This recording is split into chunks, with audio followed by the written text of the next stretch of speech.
is that?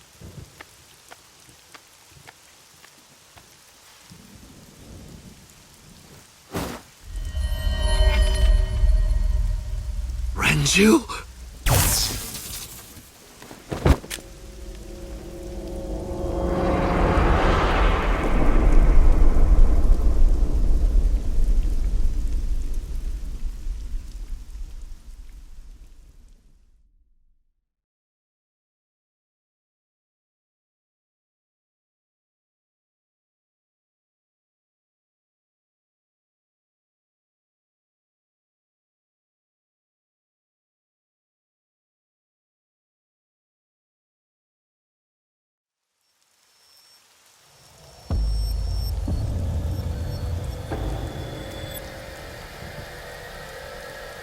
You're awake. Damn it! I don't think you can release yourself. Well, do something about it. What is it you expect me to do? Come out of my eye socket and get this off of me! I cannot. Why not? My body has short-circuited. It must have been the electric currents from earlier. Gah! But fortunately, my communication functions are still operational. I attempted to reach HQ and Abyss personnel for support. And? No response. They ignored you? There must be pressure from the higher-ups. Likely a result of Congressman Tsujima's interference. He thinks I'm investigating Monika's case.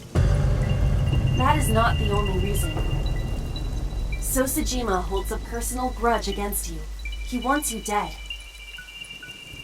That is likely why Pewter is attempting to delete my data. Are you okay? For now. But if they breach my final layer of ice, they will destroy me. I would cease to exist.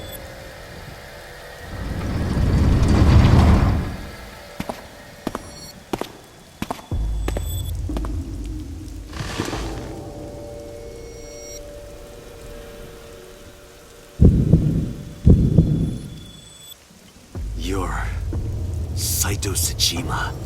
Oh, so you figured it out. Renju's body on the ground, without his left eye. You were inside Renju, weren't you? Until just now? You used the machine to exchange minds, then got rid of his body. Close, but you're a little off. I didn't get rid of the body. He died of natural causes. But what interests me more is you. How do you know you can use the sync machine to exchange minds? The way you're talking makes me think you know why I took out his left eye.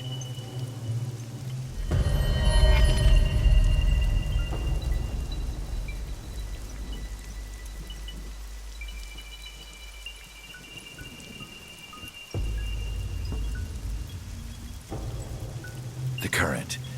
Did it unlock your memories? Then tell me, this body was originally... Mine. That means your body... This is your body, isn't it, Saito?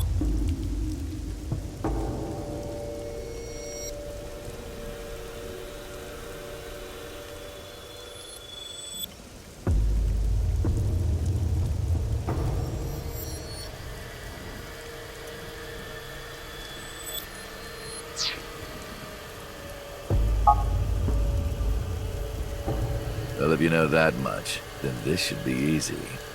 Give me back my body.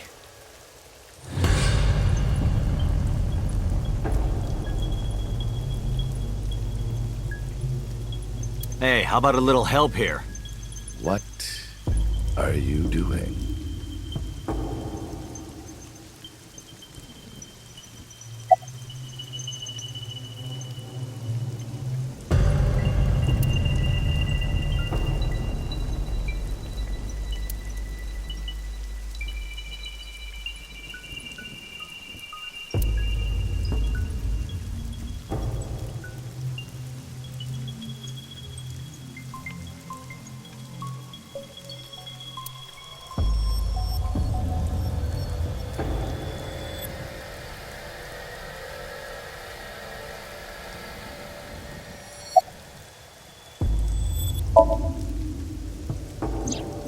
Don't worry, I haven't killed them. Yet. Yet? The brain you are currently occupying has an interesting quirk. It releases a flood of dopamine and endorphins when it kills. I thought I'd take that brain back before killing those two. In front of you, of course. Which is why I haven't killed them yet. Such beautiful eyes. I was going to begin the sync, but I think I've changed my mind. I want to see you mad. But what will really set you off? If you don't shut your mouth right now. All right, talking it is. What should I say? Do you have any questions for me?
Oh, right. I put that there. When I was fixing Shoko's body on the horse, her phone fell out of her clothes. I forgot that I had given her one. I didn't want to take it with me, and I didn't want to toss it away. So, I decided to push it into the mouth of the horse.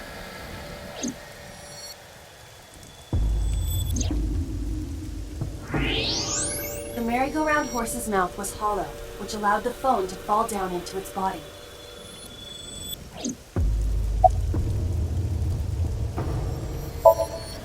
I was still in Renju's body. My next target was Iris. If I asked her to come to the abandoned factory, I knew she would be skeptical, so I called her to Sunfish Pocket. I even video called her, but for some reason, she said no. This was around 5 p.m. I was still Renju, the president of Lemniscate. I didn't think I would have any trouble getting her to trust me, but... Date, do you remember? Saturday evening after syncing with Mizuki. Inside the Somnium, you thought you saw Iris's body, so you called her. The time was 4:52 p.m., right before Renju called Iris. You told her. Okay, don't go anywhere. Lock the door and stay at home. Iris didn't accept Saito's proposition because of your warning. If you did not warn her... She would have been taken here. I decided to pick her up in Renju's car. I thought that if she saw me in person, she would trust me. However...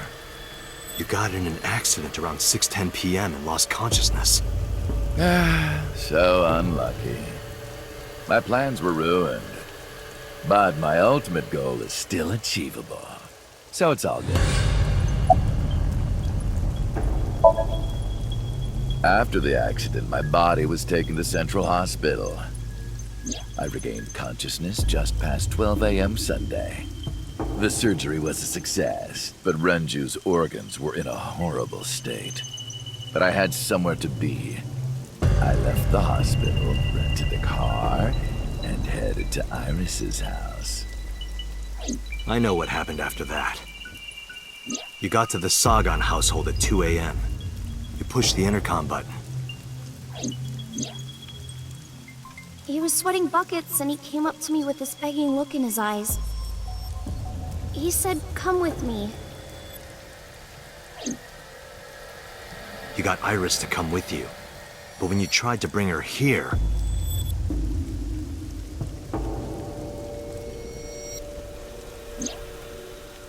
I got scared. I pulled my hand away and ran. Oh, you know that too? But you're exactly right. I was planning to put her to sleep in the car, but I didn't have my drugs on me.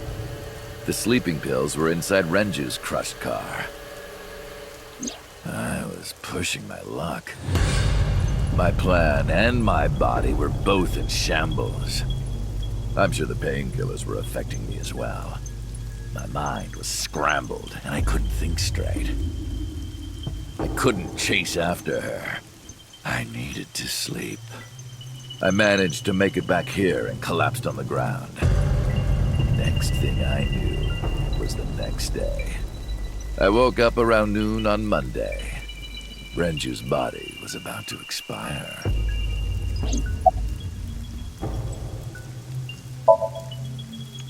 By Monday, Renju's body was almost completely dead.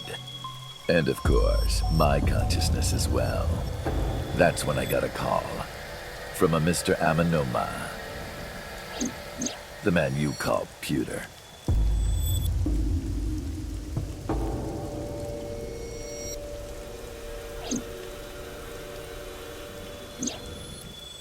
The boss told me that number 89 was coming.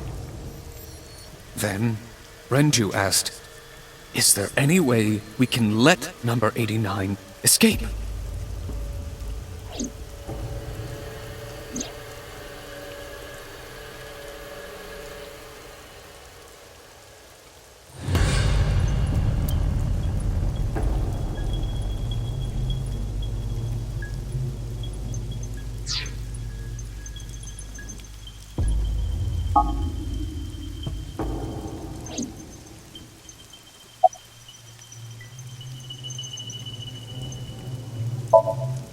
When I heard that number 89 was coming to Abyss HQ, I came up with a plan. Iris trusts this number 89, this body. I thought I could use it to get to her. And there was another reason. I planned on eventually switching bodies with you. You and I would get our original bodies back. And after I do that, I will kill Iris and Hitomi in front of you while you're in this body. A rather nice plan if I do say so myself. That's why I asked Pewter to help number 89 escape. I wanted this body at all costs.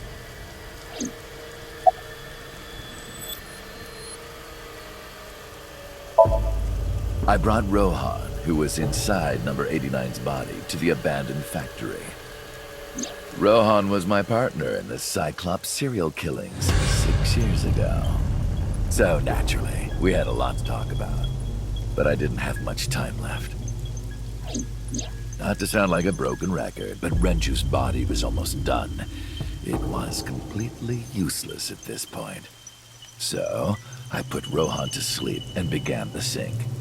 As a result, this happened. Renju. It's just like I told you. He died of natural causes.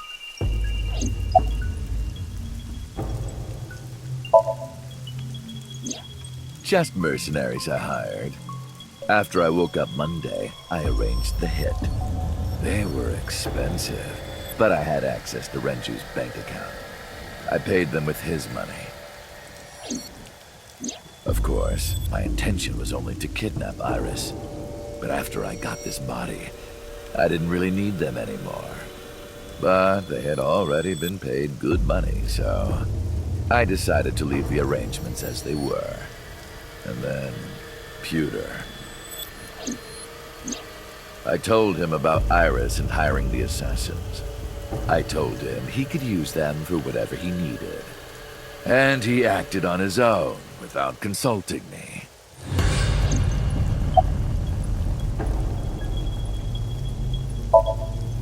I called Iris about 24 hours ago. Tuesday at 1:40 a.m., I started a video chat with Iris. Long time no see. I'm sorry to call you out of the blue like this, but I need to see you. Iris got so excited that she dropped her guard. I told her where to meet, and she agreed right away.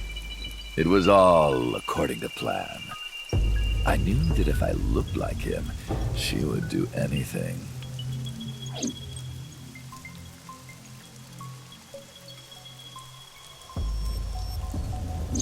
I've been looking for him for 6 years.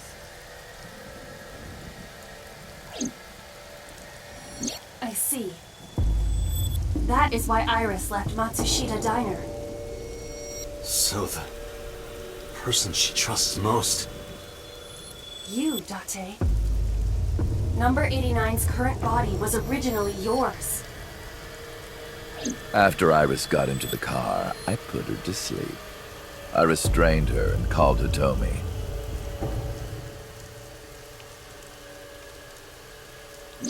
I have your daughter. Don't call the police or she dies. I used Iris to reel in Hitomi. And you. Thanks for being so cooperative. But you did drag your feet. I was getting tired of waiting.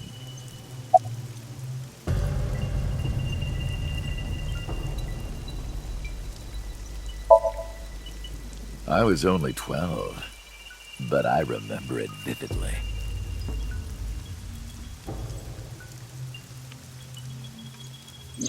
On that day, 18 years ago, I heard my dad on the phone. I'm going to see Monica. I followed him. I got into a taxi and followed my dad's car. He went to the Harbor Warehouse District.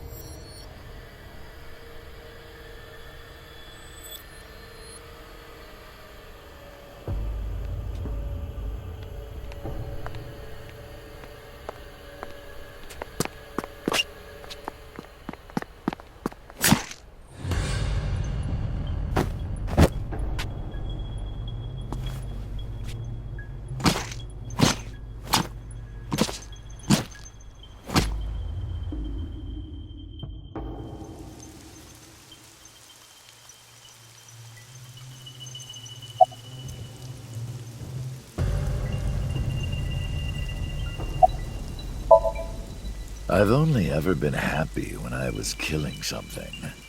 Before Monica, I would kill cats and pigeons. It was the only way I could feel happiness. The only way I could feel anything. But like a drug, I eventually grew a tolerance to it. Next, I'll kill a human. That's when I found out about Monica. That woman took my dad from me. And she stole all the happiness from my house. So I chose her as a target. I was born with a brain disorder.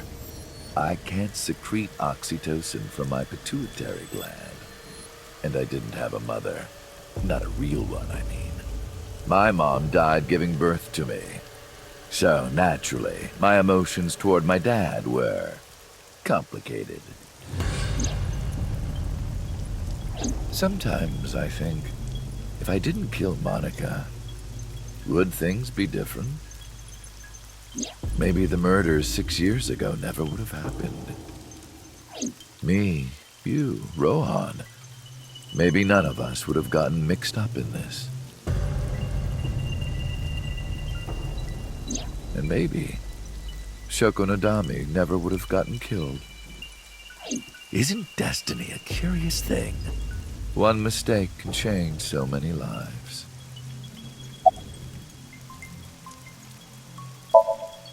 Sorry, I don't have anything else to say to you. And even I'm growing tired of seeing that twisted, angry face of yours. So, shall we get started? Give me my body back.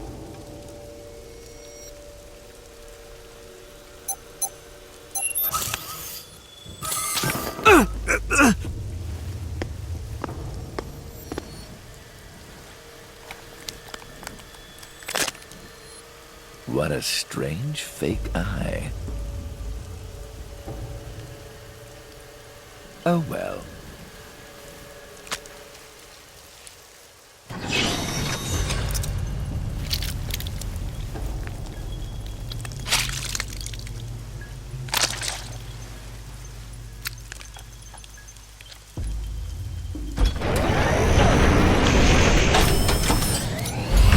All right, it's ready.